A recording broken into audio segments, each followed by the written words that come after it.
So as I mentioned, I'm going to be talking specifically about some of our work at the Storymakers Company. And there is a bit of an image there from one of our festival events, bringing people together. And again, at the heart of that work is about creative learning. It's about using creative processes, particularly drama, creative writing and art, to give young people a voice and a say. And it's about trusting in young people and holding those spaces. So today, what I wanted to talk about particularly was one, I guess it's one particular view, it's just one particular view of the arts and why I think that it's so critical at the moment. And I'm going to talk about responsibility. And responsibility is a notion that was proposed by someone called Kelly Oliver. And responsibility is the ethical ability to respond, okay, and also the expectation that you will be responded to. And I wanted to think about the notion of responsibility in response, if you like, to the educational landscape. And I thought in that time that would just be something perhaps to think about. So some of the things that I have been thinking about during my own research, and one of the things that we do at Storymakers is we research with children. So we're very interested in particularly in how they feel when they work in this way and their responses to the work. And I guess that has, you know, very much has links to the idea of responsibility. But something that I have been researching is how can creative processes support children's well-being in 21st century learning, and specifically, you know, thinking about the fact that for young people, more than ever, they are living in spaces of uncertainty in all sorts of different ways, not just in response to the pandemic, but in response to, you know, the divides between people, in response to some of the concerns for young people are about the future. They are, and this has been reported recently in some of the Good Childhood reports, that are children talking about how they feel themselves, but also very much about relationships as well. And so I think that the idea of responsibility is something that is relational, that happens between people and between things, and particularly in my area, which is drama, but I think across all the arts as well, because the arts encompass often a relationship with ourselves as well. So that's our relationship with ourselves and each other. And I think that those are very important places to return to at the moment, particularly when they're often marginalised in schools.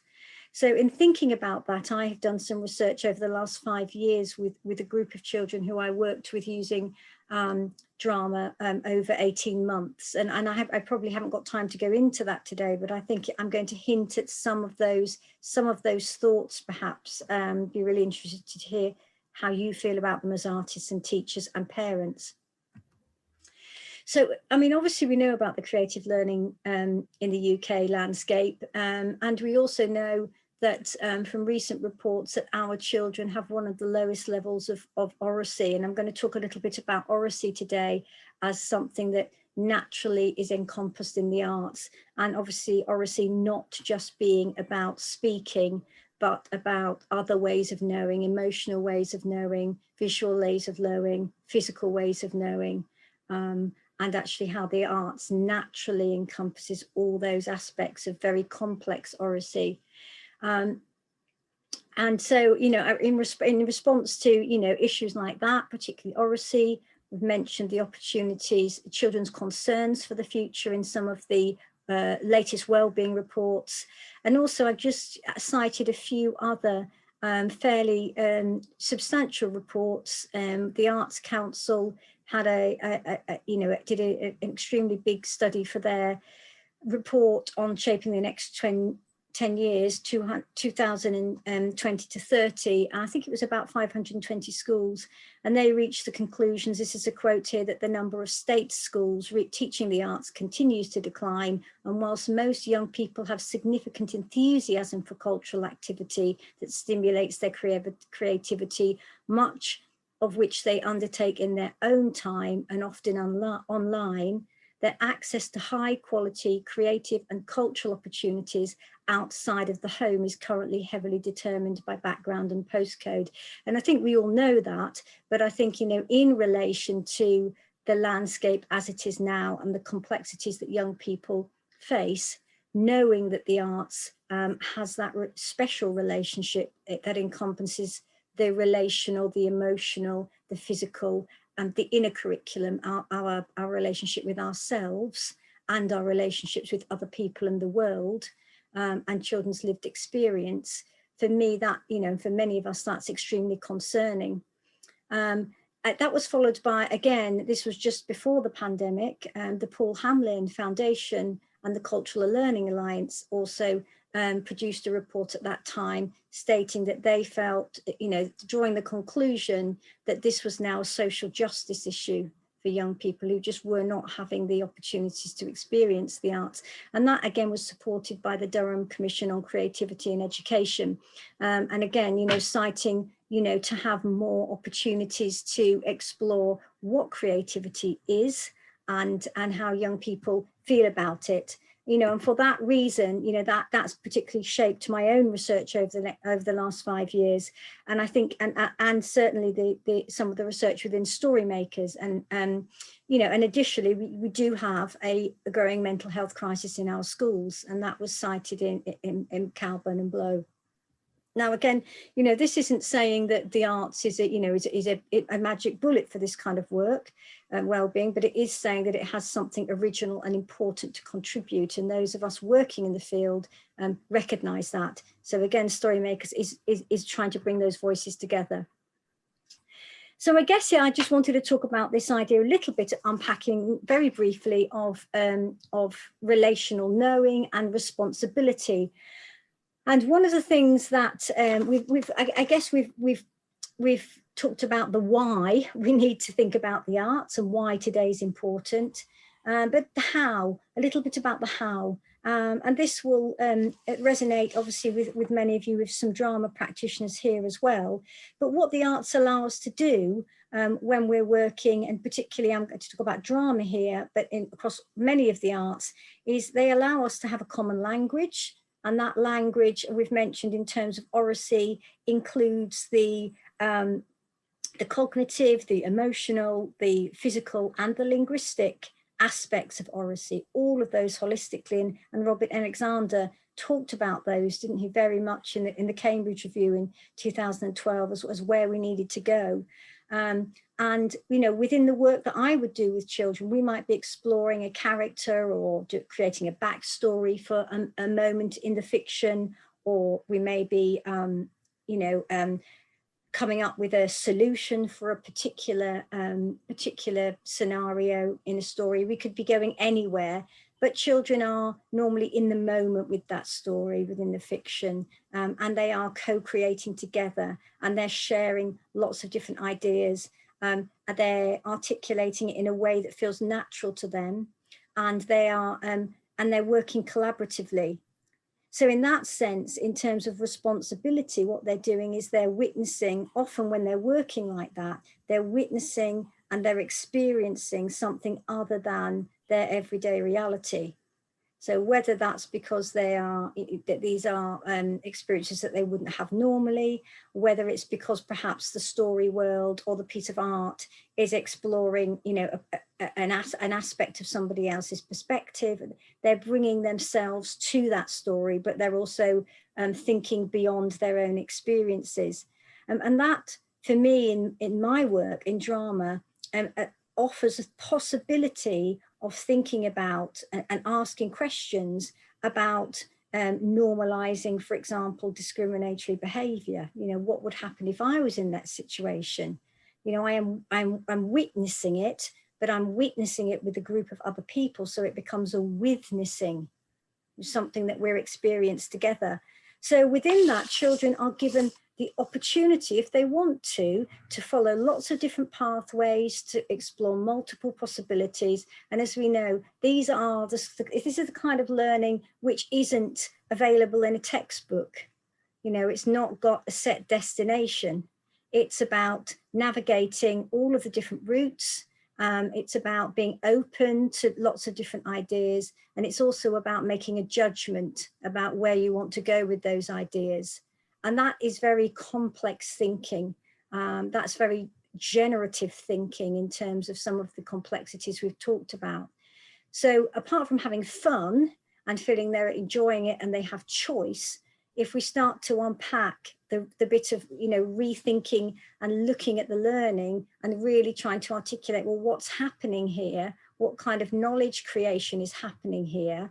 And why does that matter collectively? That starts to create a language of why the arts is so important.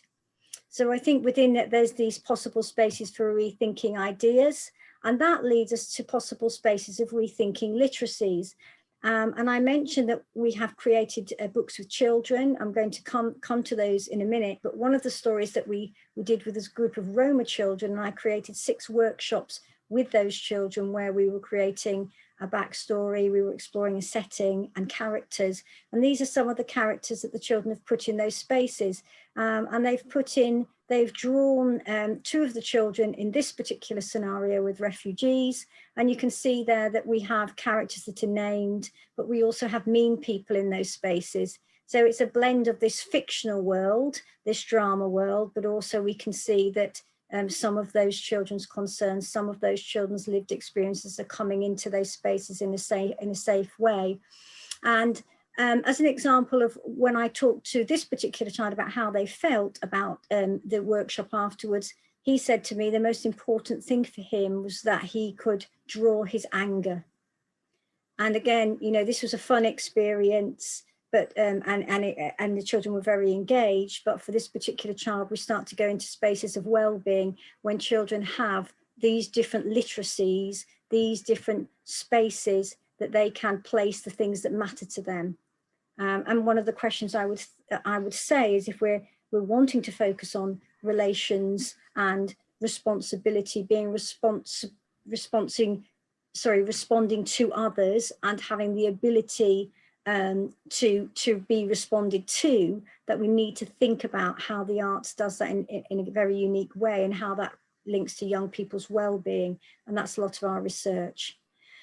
So within that, you know, certainly within drama worlds, children might be coming up with new ways of, new ways of addressing, replaying a moment in time, perhaps rethinking about it differently. How can we change that scenario? What would it look like? And in a sense here, we can see that they're practicing social responsibility as a group. And the key word here is practicing, because in the drama world, if we come up with a different outcome for an event and we replay it, and we can then come out of that story space and talk about it and reflect and evaluate it. And again, when we talk, I'll talk about what children say about this in a minute. But there's a sense then that they are that it doesn't matter if they make a mistake or if they get it wrong. And this is about becoming responsible and developing those capacities that children need to be to have responsibility. And I think this is a really great shot from one of my workshops, because I think that oracy, you know, reframing that rather from an English curriculum that is just focusing on reading and writing and not acknowledging those social relational aspects of learning that are so critical to young people, that just in the way that the children have their hands on each other's back there's a sense of connection, of embodied learning, of learning through our bodies as well as a part of oracy. And that being really important. That's the way that we make meaning as much as written language. And if we strip all of those elements of oracy out, then the kind of learning that happens becomes, you know, not very inclusive for some children, and we're not enabling them to bring their concerns and their lived experiences into spaces and to practice this idea of social responsibility. So I've mentioned the book. I'm going to finish off in the next sort of couple of minutes. Here's a couple of examples. You can see our books there. There's Zalfa and Mir that we created with, this is just one of our projects, but with the 15 wonderful Muslim girls in Bradford. That was their story, and there's Zalfa, and she's a very powerful, they created the character, funny character. And again, this was about the fact that in the art spaces, children have a sense of creating the characters that they want to see. So this is about social responsibility. Who do I want to be there? And of course, children are the experts at being children and not adults. So the art spaces are about us learning from children. And again, that's about our own social responsibility, I would say, as educators, is rethinking that learning and rethinking what it offers to us as well as to children. So you can find out about some of those books on our website. I'm just going to say a couple of things that children say. Okay, so a few different quotes here. You're learning it's okay if you have this idea. You're learning it's okay to make a mistake. It makes me feel free. I think it and I do it. This is from a variety of projects. I feel like my mind's escaped from captivity. When I feel anger, I mention I can draw it. I'm learning to fight without fighting. Now, I could unpick all of those things, but time and time again, our research shows that time and time again, our research shows that children feel anxious about using their imagination, and they say, I feel worried about it. I don't want to get it wrong. And I think that, you know, is again, is a provocation to say why holding space for responsibility matters. Critical agency. So children see themselves as agents of change that can make decisions and can navigate complexity and can try things out. And so my final slide is going to be this slide. This is from my PhD, and this is, I've been working with an artist, and this is the way I would view learning through the arts. So as a weave, rather than something that we do to children, what we can offer as artists, educators, is we can offer a space in the middle there where children can bring themselves to the learning. They can, that is valued, and we are learning from them. And there's some drawings that a child just drew within one of my workshops about how she was feeling outside the story, but she felt safe to do that. And perhaps the white weave then becomes our practice, and then the black weave becomes how children then respond to that. And it's a relationship, it's a response. You know, it's learning in a different way. And I think as artist educators, we have something to offer in the way we work. And part of that is about reclaiming the imagination for teachers to reclaim that space and to reclaim the imagination in the way that we work and to see children as agents of change. So here I position that perhaps we start to see the curriculum as a story weave. That's something, you know, we hold those spaces, we protect those spaces where children need to bring and explore the way they feel and make meaning in using a range of literacies. So I'm going to just finish there. I know that I'm going to stop sharing for a minute, and I know that my Zoom may may time out in a few minutes. So, well, there's about 7 minutes. I know it was supposed to be 20 minutes, but I don't know if that is, that was my provocation. I was thinking, you know, about what to say at the end of today, at the end of a day like today. We are having a festival for story makers. So if you're interested, we'll be tweeting that out to come and hear more of work from people across the different arts forms. But if there's anything that you wanted to ask at this point before we go on and comment on, there's just a few more minutes to do that. I just wanted to make a comment, Lisa, if it's all right. I really enjoyed that. And it brought home to me, it's difficult sometimes to articulate what the learning is out of the drama. But I did a project 2 years ago with student teachers and children who had a parent in prison. So that's a particular demographic who often get demonized for the sins of the father or the sins of the mother. And what was really interesting about that was that the children directed the student teachers to show them what teachers do wrong when they work with children who have a parent in prison.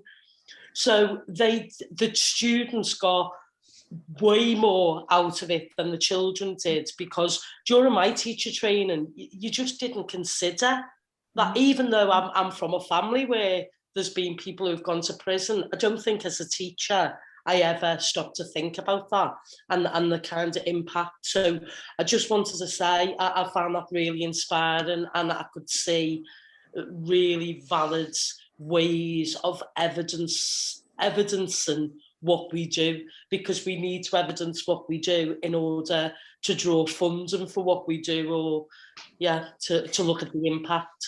Thank you, Liz. And I mean, I have got one of the guides here, absolutely. And in the guides, this is from one of the other books, I do have a wellbeing framework in there. And certainly I've, out of my PhD, which I'll be, I'm just sort of launching soon, there are 8 well-being dispositions that come out of that from children, and looking at that as a way, because they come over a year and a half of children saying what they're learning and how that learning shifts and change.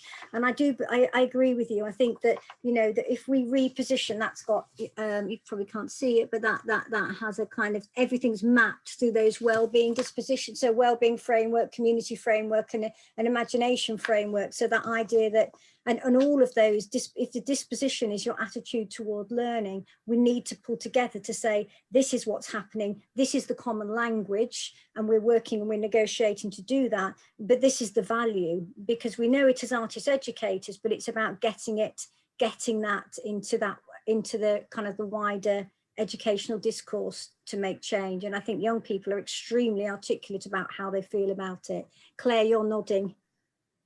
Yes, just completely agree. And I think, just to verify what Liz was saying, I think you were very articulate in selling why this is so important, getting that message across within school. So I think Liz and I will probably both desperate to say, you know, we'd be very interested in any support you can provide to us as well, because even though we're vastly experienced in the education world, we're quite new at running our own company and developing it. So anything you can support us with networking, and that would be very grateful for as well. Absolutely. And do come along to our hub, email me. I'm going to put my email before, and do, you know, all of you to keep in touch. And that's our research is doing, and what we aim to do. And we have a European project working with 5 countries doing that at the moment. You know, that kind of is what our business is about. So please do feel free to, it's l.s.stephenson@leedsbeckett.ac.uk, and there's my Twitter handle there as well. But as I say, it's a collaboration, so you know, it'd be wonderful. Yes. Great. There's about 3 minutes left. Did anybody else want to comment? I take my Zoom just to cut off. Terry. No. No, I thought your mic was off. Okay, wonderful. Well, I'll share the presentation. So thank you so much. Thank you so much for coming on a sunny afternoon. Enjoy the sunshine now. And I very much look forward to seeing you. Our event is on the 11th of June, and we'll have, we do a festival every year. We'll have young people speaking there about why they think the learning matters. So that's on Twitter as well, or email me and I can send that to you. Thank you. Thank you. Thank you so much. Good luck with the PhD. Oh, I'm just about to hand it in. Thanks, Liz. Oh, are you? Well done, you. Well done. Okay. Take care. Thank you so much. Bye, everyone. Thank you.